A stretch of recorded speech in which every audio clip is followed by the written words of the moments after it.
Bonjour, donc après en fait on a terminé notre application. Comme vous voyez, notre implémentation de notre DAO, c'est une base de données mémoire.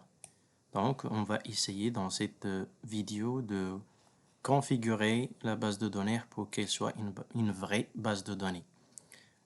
Tout d'abord, on va créer une autre implémentation. Donc on va créer une autre classe qui s'appelle par exemple le MySQL DAO Ample. C'est une implémentation de MySQL, donc on va essayer d'implémenter notre DAO. Donc user DAO, on va essayer de créer les méthodes de l'interface ou bien d'implémenter les méthodes de l'interface. On va annoter cette classe par repository. Donc comme vous voyez, nous avons deux repositories. La première c'est user DAO implementation et la deuxième c'est MySQL. Donc on va tout simplement changer déjà le nom parce que c'est en fait en relation avec MySQL. Donc on va ajouter MySQL user DAO implementation. Voilà, donc pour que le nom soit significatif. Donc c'est une implémentation de user au niveau de MySQL. Donc on a deux repositories. Donc, comment si on lance déjà l'exécution, nous aurons une erreur parce que nous avons deux implémentations. Le serveur vous affiche deux erreurs que il y a deux implémentations failed user parce que required a single bean. Donc, un single bean, c'est-à-dire que pour chaque interface, il doit y avoir une implémentation. Mais pour notre cas, on a deux implémentations. Donc, comment faire en fait pour résoudre ce problème? C'est d'utiliser la notation qualify et de donner des noms à des repositories. Donc, c'est une repository MySQL et l'autre, c'est une repository mémoire. Par exemple, mémoire. D'accord? Donc, c'est une repository mémoire, mais au niveau de chaque appel de cette interface, on doit spécifier mémoire. Donc, à ce niveau-là, on doit ajouter la notation qualify et passer en paramètre mémoire. Donc, pour dire que on va utiliser l'implémentation mémoire. Et de même pour, en fait, la classe de départ d'application, donc c'est qualify et on va passer mémoire. Là, pour le moment, si on lance l'exécution de notre projet, ça va marcher et on va continuer notre configuration. Donc, pour avoir en fait travaillé avec MySQL, il faut ajouter un certain nombre de dépendances au niveau de notre pomme. Donc, pour ce faire, on va y aller vers notre pomme et essayer d'ajouter des dépendances liées à cette configuration. Déjà, on a besoin d'une dépendance de GDBC pour avoir accès à la base de données. Donc, c'est GDBC.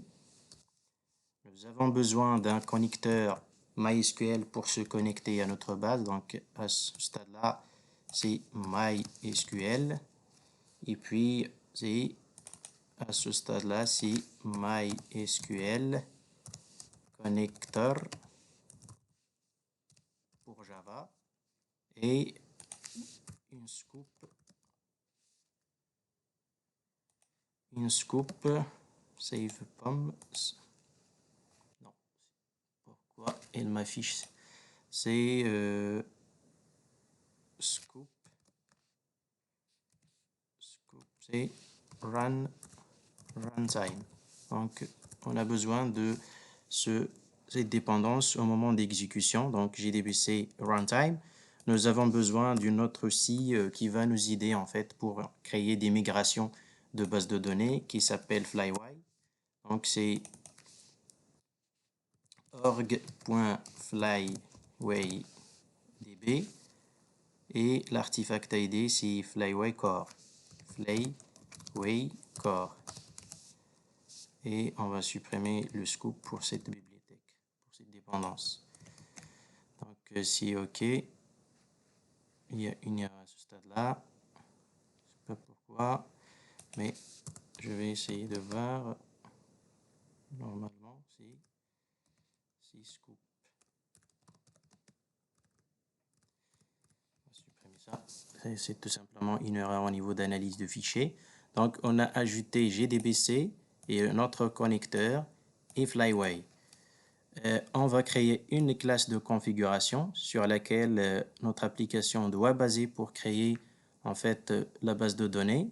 Donc, on va créer un package qui s'appelle config, dans lequel on va créer une classe MySQL configuration.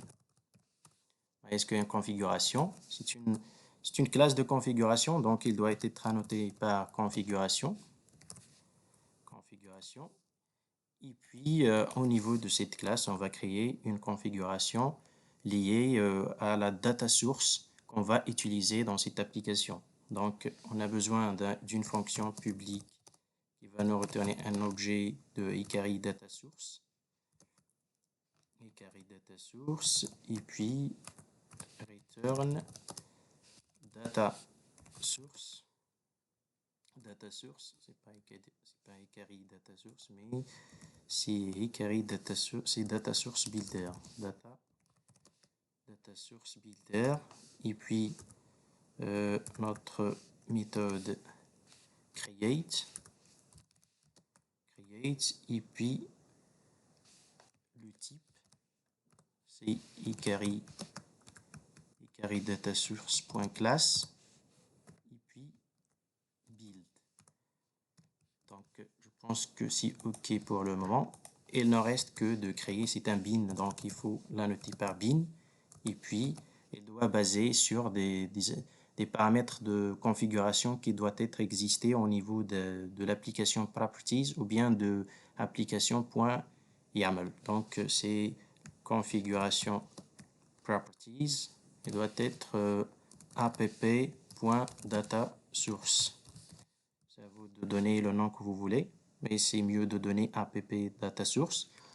Et au niveau de notre dossier ressources, il faut créer en fait les propriétés liées à cette data source. Donc app.dataSource.gdbc URL égale, et puis app.dataSource.username égale, et puis app.dataSource.password égale. Donc pour l'URL, c'est point ici.